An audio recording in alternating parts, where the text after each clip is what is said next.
Committee will be the truth, the whole truth, and nothing but the truth, so help you God.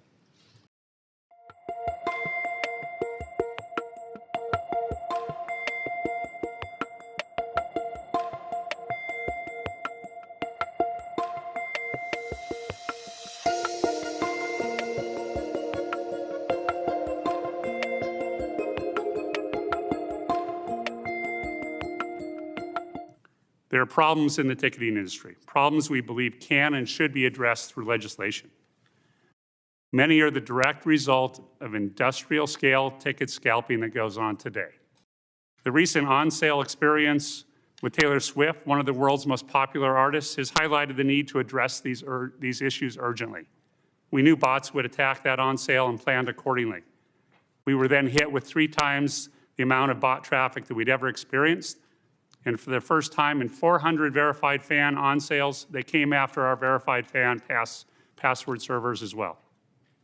While the bots failed to penetrate our systems or acquire any tickets, the attack requires to slow down and even pause our sales. This is what led to a terrible consumer experience, which we deeply regret. We apologize to the fans. We apologize to Ms. Swift. We need to do better, and we will do better. It is no mystery why no other company has significantly penetrated the primary ticketing market. Major venues in the US know that if they move their primary ticketing business from Ticketmaster, they risk losing revenue they earn from Live Nation concerts. They know this because Live Nation has told them so, directly and indirectly, through its public pronouncements, private communications, and subsequent retaliation against venues that have signed deals with a competitor. Our industry provides a cautionary tale about how behavioral remedies cannot solve the problems inherent in an anti-competitive merger. The only effective remedy now is a structural one: the dissolution of the common ownership of Ticketmaster and Live Nation. To improve our industry, we must restore competition. At SeatGeek, we deeply care about the live event industry and believe it's time to give fans, teams, artists, and venues alike the choices they deserve. Every time that Live Nation or Ticketmaster blames anybody else for the significant issues and increasingly high fees, remember that many times they are the venue, the promoter, and the manager of that artist.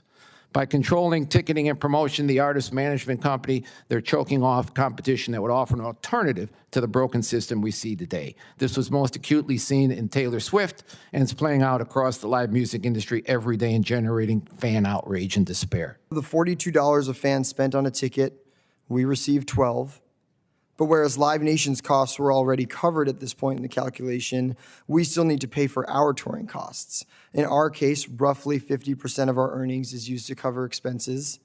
So that leaves us with $6 for an 8-piece band, pre-tax, and we also have to pay our own health insurance. Jokes aside, we truly do not see Live Nation as the enemy.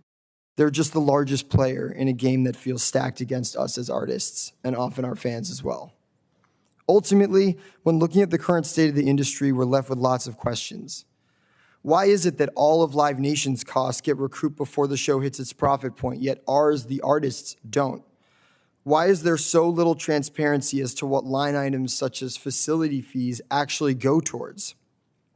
Why is it standard for Live Nation to take a 20% commission on our merchandise sales while we never receive a cent of their ancillary revenues like concessions, alcohol, and parking? What we're doing here is having a public hearing because the public has a right to know exactly what is going on.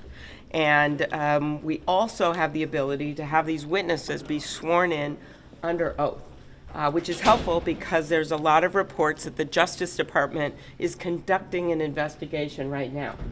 This is evidence for the Justice Department to use. And then finally, the members get educated. And it is time to put forward new legislation, especially when it comes to fees and transparency on these tickets. There's a government accountability report that shows that 27% of the ticket price is fees. And there's some of the tickets have been shown to be up to 75% fees.